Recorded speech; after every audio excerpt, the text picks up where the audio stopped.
مرحبا، اهلا وسهلا فيكم بهذا الفيديو اللي راح يكون الفيديو الاخير ضمن سلسلة اي بلد؟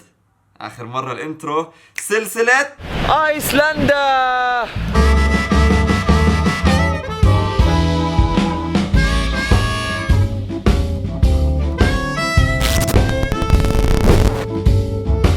قبل أن نبدأ في هذا الفيديو يجب أن تعلموا أن كل ما سأذكره هو مبني على تجربتي الشخصية التي ليست بالضرورة هي الأفضل أو الأجمل، لكنها هي التجربة التي حضرتوها في الفلوجات اللي شفتوها. قبل ما نبدأ في التكاليف والمواصلات والمبيت والأكل وكل هالشغلات، خليني أحكي لكم عن بعض التجارب واللي ما شاركتها بالفيديوهات الماضية اللي بتوقع مهم إني أشاركها معكم، وأهمها الشفق القطبي. بالعادة الناس بيروحوا على ايسلندا عشان يشوفوا الشفق القطبي اللي بالعادة بتقدر تشوفوه بين شهر 11 وشهر 3 في ايسلندا، وهي عبارة عن مجموعة من الأضواء اللي بتتكون في السماء بطريقة عجيبة جميلة غريبة. بتحس في حدا ماسك فرشاي وعم برسم في السماء بطريقة كتير حلوة، والحمد لله كان إلي الفرصة إني أشوفها. في عدة تجارب أخرى بتقدر تروحها في ايسلندا، اللي هي زيارة الكهوف الجليدية، إنكم تمشوا على الأنهر المتجمدة، لكن صراحة أنا أغلب هاي التجارب ما جربتها لأنه كانت كتير غالية، بين تحكي 200 و $300 للجولة السياحية اللي هي ساعتين أو 3. وخليني أشارك معكم شوي من الشغلات اللي ما شاركتها بالفيديوهات الماضية.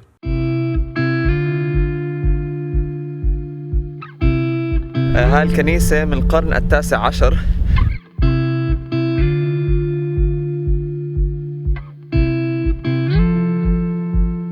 شوفوا وصلنا إلى مكان في جبل هناك، بس اللي أحلى منه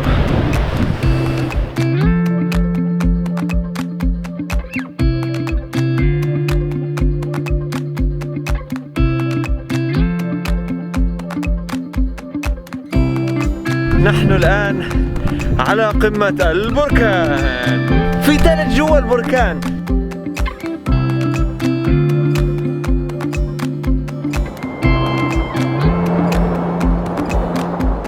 ثاني مرة في ايسلندا لاقي ناس عرب، مصطفى واسحاق من البحرين. اهلا، يا هلا بيكم. طلع في مسلسل جيم اوف ثرونز جبل كيركا في الفصل. طب هلا نيجي للتكاليف والشغلات المهمة. ايسلندا واحدة من اغلى البلاد اللي زرتها في كل حياتي. بفضل انه تكونوا ماخذين معكم كريدت كارد لانه الناس هناك ما بتعاملوا كثير في الكاش. حمامات، كريدت كارد، بنزين، بطاقة. حتى هون بدنا ندفع لمصفات السيارة، راح استخدم الكريدت كارد. طب نبدأ بالشغلات المهمة. التكاليف. أول شيء تكاليف المبيت. كاوتش سيرفينج اللي هو الموقع اللي حكيت لكم عنه كتير، بتقدروا تنزلوا في بيوت محليين في بلاش لما تسافروا.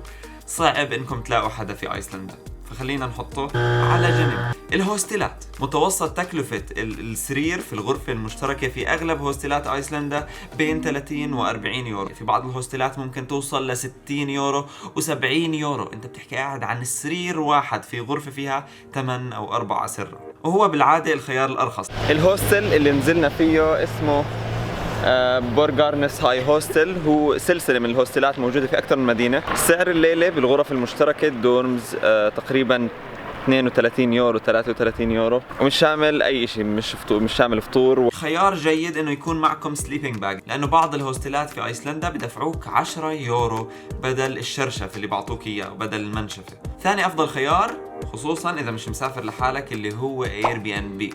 حكيت عنه قبل، موقع فيه محليين بيأجروا غرف من بيوتهم، وبعض الأوقات ممكن تلاقوا عليه كمان هوستلات. متوسط تكلفة الغرف الرخيصة عم نحكي بين 80 و 120 يورو. فإذا أنت مسافر مع 2 آخرين ممكن تلاقوا مثلا غرفة للثلاثة ب 100 يورو. هلا احنا موجودين في أحد الأماكن من Airbnb، أخذنا غرفة. إذا ما عندك أكاونت عليه وحاب تجرب تستخدمه، في اللينك في الديسكريبشن راح يعطيك $25 خصم على اول رحله بتعملها فيه، فاذا حابين.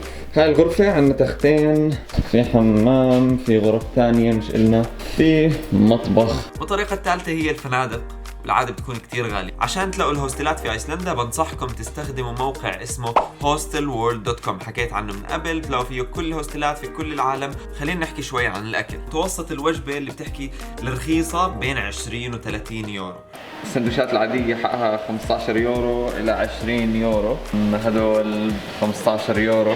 وهذا وإحنا في مطعم يفترض إنه مطعم رخيص، في وجبات بتوصل ل 100 يورو 120 يورو عشان قطعة ستيك. فأنا بنصحكم إنه ما تاكلوا في مطاعم أبدا وإنتوا في أيسلندا. الحل الأفضل إنه أول ما توصلوا أيسلندا روحوا على سوبر ماركت اسمه بونس، اللي هو أرخص سوبر ماركت موجود في أيسلندا. اشتروا باستا، اشتروا عصير، اشتروا وجبات جاهزة، اشتروا اللي بدكم إياه واطبخوا في الهوستل. وكمان شغلة مهمة، المي في ايسلندا بتقدروا تشربوا من الحنفية بس المي الباردة، اوعوا تحطوا المي السخنة لأنه المي السخنة طعمها زي البيض المعفن، وهذا الاشي فيه له سبب. لما نشغل الحنفية ونحط مي سخنة ريحتها وطعمها زي الككة، طعم سيء. Why is there a really bad smell or taste for the hot water? Here in Iceland we have very natural water. Also it's cold, it's for the glacier, and if it's the hot water, it's because it's thermal water. It's very nice for your skin, for your health. Okay. The problem is also the smell, but it's very natural. No, it's dangerous. In the beginning, with the tourists, it's like, oh, what the? It smells very bad, but no, it's natural. It's thermal water. أما بالنسبة للأماكن السياحية، ايسلندا واحدة من أحلى البلاد اللي زرتها في العالم.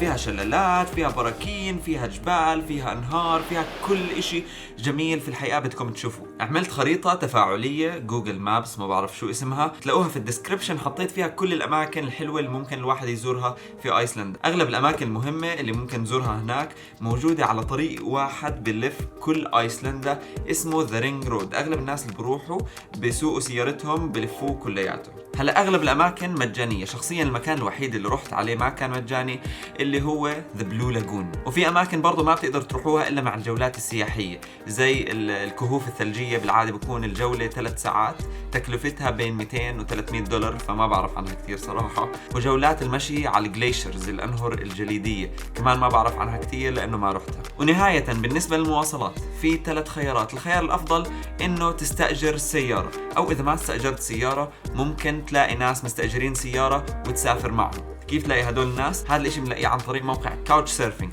دوروا على الناس اللي مسافرين على ايسلندا، بالعاده بيكونوا كاتبين انه انا معي سياره وبدي ناس يسافروا معي عشان يساعدوني في التكاليف. او بتقدر لما تروح هناك وانت نازل في هوستل، في كتير ناس بيكون معهم سيارات، تقدر تسأل حدا منهم اذا تسافر معهم وتتشارك معهم في التكاليف. ثانيا بتقدر تعمل هيتش هايكينج. كثير ناس من اللي بيروحوا على ايسلندا بيعملوا هيتش هايكينج. شوفوا احنا ماشيين لقينا هيتش هايكرز. Hey guys, where are you going? We are going 2 weeks. Then join us.